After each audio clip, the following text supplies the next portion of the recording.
आदरणीय प्राचार्य जी, आदरणीय समस्त प्रोफेसर और समस्त छात्र छात्राओं को मैं नमस्कार करता हूं और मैं एक हिंदू कैलेंडर विक्रम संवत पर अपने विचार शुरू करता हूं, जो महोदय हिंदुस्तान में वो चलन में होने के साथ साथ वो नेपाल का एक आधिकारिक कैलेंडर भी है। जो इसका उसका इतिहास शिलालेखों के अनुसार इस प्रकार है। जो उज्जैन के राजा विक्रमादित्य ने 57 में ईसा पूर्व में शकों को पराजित करने के बाद उस कैलेंडर को चलन में लाए, तब से ये चलन में चला आता आ रहा है। इसकी खगोलीय पृष्ठभूमि इस प्रकार है। एक कैलेंडर सूर्य और चंद्रमा की गति के आधार पर निर्धारित किया जाता है, इसीलिए इसे सौर चंद्र कैलेंडर भी कहते हैं। इस कैलेंडर में प्रत्येक सत्र में 12 मास होते हैं, जो इस प्रकार है: चैत्र, बैसाख, जेठ, आषाढ़, श्रावण, भादौ, क्वार, कार्तिक, मार्गशीर्ष, माघ, पौष, माघ और फाल्गुन। और इसके प्रत्येक मास में 2 पक्ष होते हैं, जो होता है शुक्ल पक्ष, जो होता है उजला पक्ष। द्वितीय पक्ष होता है, वो होता है अंधेरा पक्ष, जो उसे कहते हैं कृष्ण पक्ष। शुक्ल पक्ष में अमावस्या से लेकर के चंद्रमा पूर्णमासी की ओर बढ़ता है, यानी इन दिनों में चंद्रमा की कलाएं बढ़ती जाती है और पूर्णमासी के दिन चंद्रमा पूर्ण आकार ले लेता है। और दूसरा पक्ष होता है अंधेरा पक्ष, जो होता है कृष्ण पक्ष। उस पक्ष में चंद्रमा पूर्णिमा से लेकर के अमावस्या की ओर बढ़ता जाता है। उस समय में चंद्रमा की कलाकृति घटती जाती है और वो अमावस्या को पूर्ण रूप से समाप्त हो जाता है और अंधियारी रात्रें बन जाती हैं। ये हिंदू कैलेंडर के अनुसार ये यहाँ की हिंदुस्तान की लोगों की सभ्यता, संस्कृति, संस्कार और जीवन शैली, क्रियाकलाप पूर्णतः प्रभावित हैं। महोदय, कहा जाए तो यहाँ का किसान इन्हीं महीनों के अनुसार अपनी फसल की कटाई, बुवाई, बिक्री को तय करता है। किसान कहता है कि मुझे किस चैत्र महीने में किस फसल की बुवाई करनी है, किसकी कटाई करनी है, किसकी बुवाई करनी है। किसान सोचता है कि कार्तिक मास में किस फसल की बुवाई करनी है, किसकी कटाई करनी है, किसकी बिक्री करनी है। महोदय, इस कैलेंडर के अनुसार जो हिंदू विवाह और हिंदुओं के त्योहार, सभ्यता, संस्कृति उनकी पूर्ण रूप से रेखांकित की जाती है।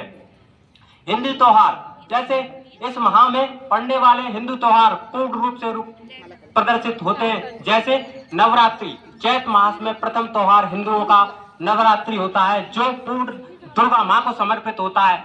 फिर दूसरा त्योहार आता है श्रावण मास की पूर्णमासी को, वो रक्षाबंधन का त्योहार होता है, जो भाई बहन के रिश्तों को मधुरता लाता है और उनमें आपसी मतभेदों को भुलाने की, बुराइयों को दूर करता है और अच्छाइयों को पैदा करता है। दूसरा त्योहार आता है कार्तिक अमावस्या को, जो होता है दीपावली का त्योहार। वो बुराई पर अच्छाई की जीत का प्रमाण है, एक रोशनी का त्योहार है। फिर त्योहार आता है होली फाल्गुन मास की पूर्णमासी को पड़ता है, ये रंगों का त्योहार है। इस पर भी बुराई पर अच्छाई की जीत का प्रतीक को होली का दहन माना जाता है। महोदय, इन त्योहारों के माध्यम से हमें अपने में और सामाजिक सद्भाव, भाईचारे को बढ़ाने की समृद्धि और ताकत मिलती है। इस दौरान यदि हमें होली के दिन कोई दुश्मन भी हमारे सामने आ जाए, तब भी हमें उसे गले लगाने की अपने मन में भावना आ जाती है। या दुश्मन भी हमारे सामने आ जाए, तब भी हम उसके गुलाल लगा ही देते हैं, भले ही हम बाद में कुछ भी होता रहे। इन त्योहारों के माध्यम से ही हमें अपनेपन, भाईचारे, नाते रिश्तों में बड़ापन मिलता है और इन त्योहारों के माध्यम से ही हमारी सभ्यता, संस्कृति एक पीढ़ी से दूसरी पीढ़ी में जैसे डीएनए ट्रांसफर होते हैं, उसी प्रकार की ये सभ्यता, संस्कृति एक पीढ़ी से दूसरी पीढ़ी में ट्रांसफर होती है। महोदय, इन्हीं त्योहारों के माध्यम से जो नादान बच्चे हैं, उन बच्चों को नातों रिश्तों की समझ मालूम पड़ती है। इन्हीं त्योहारों से बुआ वाली आंटी और चाची वाली आंटी में मालूम पड़ती है, क्योंकि बुआ वाली आंटी के खुद चाचू रक्षाबंधन वाले पैर छूते हैं और करवा चौथ वाले दिन खुद जो चाची वाली आंटी है खुद चाचू के पैर छूती है। अन्यथा के दिन तो लोगों को सोशल मीडिया का झाज उड़ाने से किसी को फुर्सत कहाँ है, नाते रिश्ते तो बात की बात। महोदय, इन्हीं कैलेंडरों के अनुसार यहाँ के जो त्योहार बनते हैं, उन त्योहारों के माध्यम से उपभोक्ता के खर्च में वृद्धि होती है, जिससे यहाँ के खुदरा व्यापार में वृद्धि होती है, जिससे व्यापार में वृद्धि होने के कारण यहाँ की अर्थव्यवस्था और जीडीपी पूर्ण रूप से प्रभावित होती है। यहाँ से वृद्धि होती है।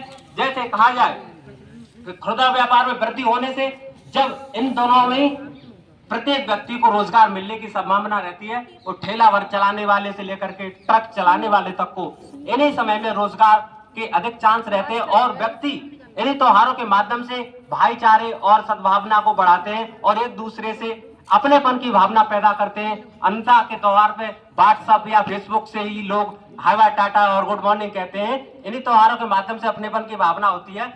नमस्कार।